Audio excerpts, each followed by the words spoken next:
Hello friends, welcome to news Tamil online. யாருக்கு பலம் அதிகமாக இருக்கோ அவங்க தான் ஜெயிப்பாங்க. பலம் இல்லாதவங்களோட மூச்சு காற்று கூட கடைசியில் இருக்காது. இந்த ஸ்டேட்மெண்ட்டுக்கு உதாரணமாக எழுந்திருக்கிற கோவில் தான் உத்தரப்பிரதேசத்தில் இருக்கிற ஸ்ரீராமர் கோயில். கடந்த 500 வருஷங்களா நடந்த உரிமை போராட்டம் தான் இன்னைக்கு இந்த இடத்துல இவ்வளோ பிரம்மாண்டமான ஸ்ரீராமர் கோவில் உருவாக காரணமா இருந்திருக்குன்னு பேசப்படுது. ஆனா இந்த தருணத்துல எல்லோரும் நினைவு கூற வேண்டிய ஒரு முக்கியமான விஷயம் என்னன்னா, இந்த கோவிலுக்கு முன்னாடியே அதே இடத்துல ஒரு மேசிவான 464 வருஷமா ஒரு மசூதி இருந்திருக்கு. அந்த மசூதியை மிதிச்சு அதுக்கு மேல ஏறி நின்று இன்னைக்கு ராமர் கோவில் எழுப்பப்பட்டிருக்கு. ஜனவரி 22, 2024 அன்னைக்கு நாடு முழுக்க இந்த கோவில் கும்பாபிஷேகத்தை பயங்கரமா கொண்டாடினாங்க. அதே தருணம் சைலண்டா ஒரு தரப்பு மக்களுடைய மனசை ரொம்பவே இது புண்படுத்தி இருக்கு. யார் அந்த தரப்பினர்? கடந்த 500 வருஷமா செருப்பு, கொடை, தலப்பா அணிஞ்சிக்காம இந்த கோவில் எழுந்தாதான் இதெல்லாம் மறுபடியும் கையில எடுப்போம்னு சபதம் செஞ்ச இன்னொரு தரப்பினர் யார்? பிரச்சனை எப்பவுமே ராமர் கோவில இருக்கதான் செய்யுது. ஸ்ரீராமர் கோவிலுக்கு கீழே புதஞ்சு இருக்கிற அந்த கருப்பு வரலாறு என்ன? அதை பத்தி தான் நாம இன்னைக்கு இந்த வீடியோல பார்க்க போறோம். அதுக்கு முன்னாடி நீங்க நம்ம சேனலை சப்ஸ்கிரைப் பண்ணலன்னா சப்ஸ்கிரைப் பண்ணிக்கோங்க. அப்படியே பக்கத்துல இருக்கக்கூடிய பெல் ஐகானையும் கிளிக் பண்ணிக்கோங்க. வாங்க வீடியோக்குள்ளாடி போகலாம்.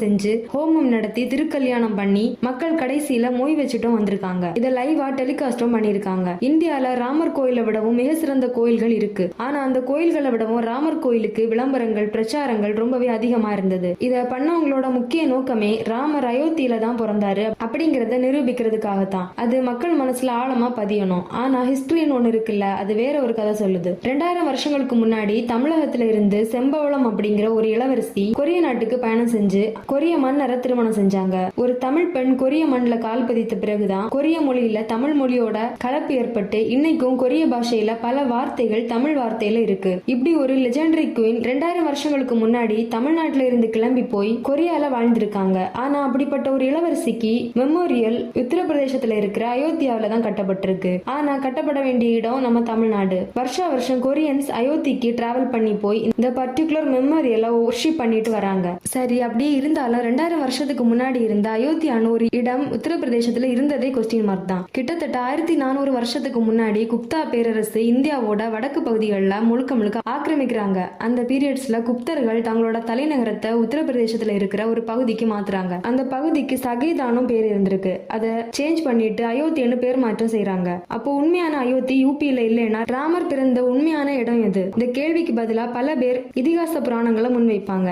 புராணங்களை என்னைக்குமே ஆதாரமா எடுத்துக்க முடியாது. உதாரணத்துக்கு ராமாயணம் கிட்டத்தட்ட 50-60 டிஃபரெண்ட் வெர்ஷன்ஸ்ல வெவ்வேறு காலத்துல வெவ்வேறு நபர்களால வேற வேற விதமா சொல்லப்பட்டிருக்கு. அப்போ அதுல இருக்கிற ராமர் பிறந்த இடம் இதுன்னு நம்மளால எப்படி சொல்ல முடியும்? ராமர் திரேதா யுகத்துல பிறந்ததா புராணம் சொல்லுது. புராணங்கள் படி பார்த்தாலும் ஒரு யுகம் முடிவதற்கு பல கோடி ஆண்டுகள் ஆகும். பட் நம்ம கிட்ட இருக்கிற அயோத்தி 1400 வருடங்கள் தான் பழமையானது. அப்படிப்பட்ட ஒரு இடத்தை இதிகாசத்துல இருக்கிற அயோத்தியோட பொருத்தி இதுதான் அதுன்னு நாம எப்படி சொல்ல முடியும்? இப்போ இதுதான் ராமர் பிறந்த இடம்னு கேட்டோம்னா இதை கன்ஃபார்ம் பண்றதுக்கு நமக்கு கல்வெட்டு சான்றுகள் வேணும், இல்லாட்டி இலக்கிய சான்றுகள் வேணும். இது ரெண்டுமே பெருசா எதுவுமே கிடைக்கல. அட்லீஸ்ட் மசூதி கட்டப்படுறதுக்கு முன்னாடி அங்க வேற ஏதாச்சும் கோயில்கள் இருந்ததற்கான சான்றுகள் கிடைச்சா கூட ஓகே, இங்க ஒரு இந்து கோயில் இருந்திருக்குன்னு நம்ம சொல்லலாம். அப்போ அகழ்வாராய்ச்சி ஏதாவது நடந்தான்னு கேட்டீங்கன்னா 1977 மற்றும் 2003 இந்த 2 பீரியட்லயும் மசூதி இருந்த இடத்துக்கு கீழே எஸ்கவேட் பண்ணி பாக்குறாங்க. அப்போ அதுல ஒரு இஸ்லாமிய கட்டிடம் எப்படி இருக்குமோ அதுக்கு மாறா வேற விதமா பல தூண்கள் அவங்களுக்கு கிடைச்சது. இந்த தூண்கள் இருந்த இடங்களை கனெக்ட் பண்ணி ஒரு கற்பனையான மேப்பை உருவாக்குறாங்க. அந்த புள்ளிகள் எல்லாத்தையும் இணைச்சு பார்த்தா பல தூண்கள் அடங்கிய ஏதோ ஒரு பழங்கால மண்டபம் இருந்திருக்கலாம்னு ஒரு அசப்ஷனுக்கு வராங்க. இது ஒரு கோவிலா இருந்திருக்க முடியாதுன்னு கன்ஃபார்ம் பண்றாங்க. காரணம், ஒரு நார்த் இந்தியன் டெம்பிளோட லே அவுட் இப்படிதான் இருக்கும். பட் அவங்களுக்கு கிடைச்சது வேற மாதிரி இருந்திருக்கு. இதையும் தாண்டி இங்க ஒரு இந்து கோவில் இருந்ததற்கான கல்வெட்டுகளும் கற்சிலைகளும் கண்டுபிடிக்கப்பட்டதா பல விஷயங்கள் இன்டர்நெட்ல இருக்கு. இந்த ஆதாரங்கள் எல்லாத்தையும் நீதிமன்றத்திலையும் சமர்ப்பணம் பண்ணாங்க. ஆனா கோர்ட் என்ன சொன்னாங்கன்னா இந்த ஆதாரங்கள் எல்லாமே திருப்தியானதா இல்லைன்னு முடிவு அறிவிச்சாங்க. இருந்தாலும் இந்த ஆதாரங்கள் எல்லாத்தையும் ஒரு தனி புத்தகமா வெளியிட போறோம்னு உத்தரப்பிரதேச கவர்மெண்ட் சொன்னாங்க. ஆனா இது வரைக்கும் வெளியிடல. இது கண்டிப்பா ஒரு கோவில் கிடையாது. அப்படி இருக்கிற பட்சத்துல 462 வருஷமா அங்க இருந்த பாபர் கட்டிய மசூதியை நடிக்கப்பட்டது. கிட்டத்தட்ட 500 வருஷத்துக்கு முன்னாடி உஸ்பெகிஸ்தான்ல பிறந்து இந்தியாவுக்கு உள்ள நுழைஞ்சு இந்திய பகுதிகளை ஆக்கிரமிப்பு செய்தவர் தான் பாபர். பாபர் தான் இந்தியாவில முகலாய பேரரசோட முதல் மன்னர். இவர் 1528 அயோத்தியால ஒரு பெரிய மசூதியை கட்டுறாரு. அத மக்கள் பாபர் மசூதி அப்படின்னு அழைக்க ஆரம்பிக்கிறாங்க. இந்த நிகழ்வு நடந்து 325 வருஷத்துக்கு எந்த பிரச்சனையும் இல்ல. யாருமே இந்த மசூதியை பத்தி கவலைப்படல. யாருமே இது ராம ஜென்ம பூமி, ராமர் பிறந்த இடம், இங்க எப்படி மசூதி இருக்கலாம்னு கேள்வி எழுப்பல. முதல் சர்ச்சை 1853ஆம் ஆண்டு நடைபெற்றது. ஒரு குறிப்பிட்ட மக்கள் பாபர் மசூதி கட்டப்பட்டதுக்கு முன்னாடி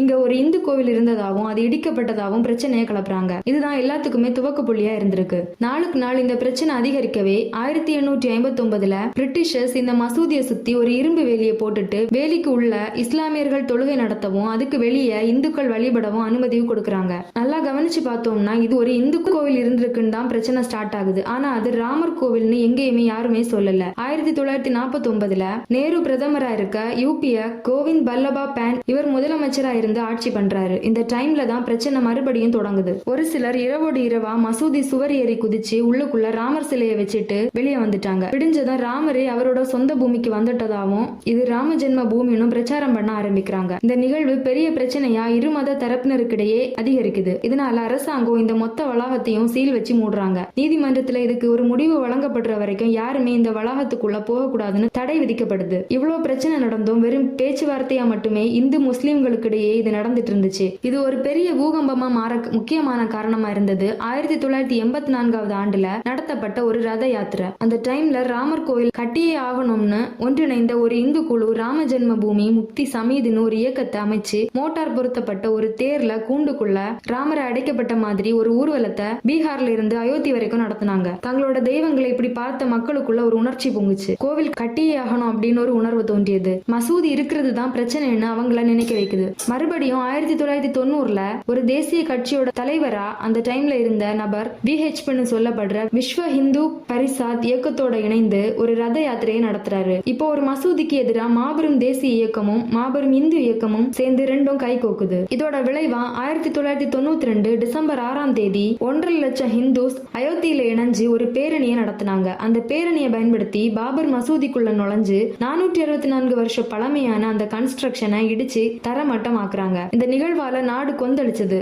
இந்து முஸ்லிம்களுக்கு இடையே பல இடத்துல அடிச்சுக்கிட்டாங்க. அப்புறமா 2000 பேரு உயிரையும் விட்டுருக்காங்க. இதுல முதல் கட்ட குற்றவாளிகள் 68 பேரை அரசாங்கம் கைது பண்ணுது. இந்த வழக்குல தண்டனை வழங்கப்படுற வரைக்கும் இந்த மொத்த ஏரியாவையும் ஒரு ரெஸ்ட்ரிக்டட் பிளேஸா கவர்மெண்ட் மாத்துறாங்க. அதுல இருந்து 2019 வரைக்கும் இந்த வழக்குல பல தள்ளுபடிகள் விசாரணைகள் எல்லாம் நடந்து கடைசியில குற்றவாளிகள் யாருக்குமே தண்டனை வழங்கப்படல. இது எவ்வளவு ஒரு மோசமான விஷயம். நம்ம கண்ணுக்கு முன்னாடியே குற்றவாளிகள் இருக்காங்க, ஆனா யாருக்குமே தண்டனைகள் கொடுக்கப்படல. கடைசியில 2019ல அரசு கொடுத்த தீர்ப்பு என்ன தெரியுமா? இந்த இடத்துல பாபர் மசூதிக்கு முன்னாடி வேற ஒரு இந்து கோவில் இருந்ததற்கான வேலிடான ஆதாரங்கள் இல்லாட்டியும் மக்கள், அதாவது இந்துக்கள், இது ராமர் பிறந்த இடமா கருதுறதால நம்பிக்கையின் அடிப்படையில இது ராமர் பிறந்த இடமா வச்சுக்கலாம்னு தீர்ப்பு வழங்கப்படுது. இதை தொடர்ந்து அந்த தீர்ப்பு என்ன சொல்லுதுன்னா, இடிக்கப்பட்ட இடத்துல கோவில் கட்டலாம், அதே நேரம் பக்கத்துல இன்னொரு பகுதியில மசூதிக்காக நிலம் தரப்படும், அங்க இஸ்லாமியர்கள் மசூதி கட்டிக்கிட்டோம்னு 170 வருஷம் பிரச்சனைக்கு முற்றுப்புள்ளி வைக்குது அரசாங்கம். தீர்ப்பு வழங்கப்பட்டதுக்கு அப்புறமா இதுக்கு பிறகு போராட முடியாத இஸ்லாமிய இயக்கங்கள் இதுல இருந்து விலகியது. தீர்ப்பு வழங்கி 6 வருஷங்கள் ஆக போகுது. இப்போ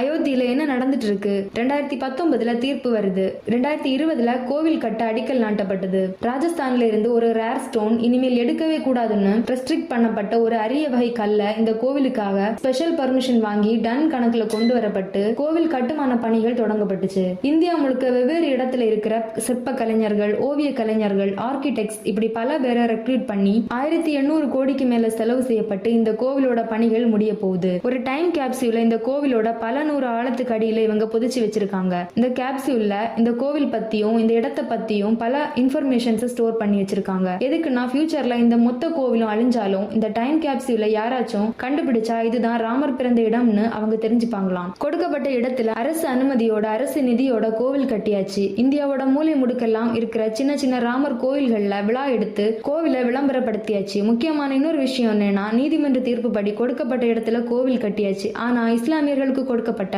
இடம் இன்னும் வெற்றிடமா தான் இருக்கு. இந்த வீடியோ உங்களுக்கு பிடிச்சிருந்தா லைக் பண்ணுங்க, ஷேர் பண்ணுங்க. அப்படியே நம்ம நியூஸ் தமிழ் ஆன்லைன் சேனலையும் சப்ஸ்கிரைப் பண்ணிக்கோங்க. தேங்க்ஸ் ஃபார் வாட்சிங்.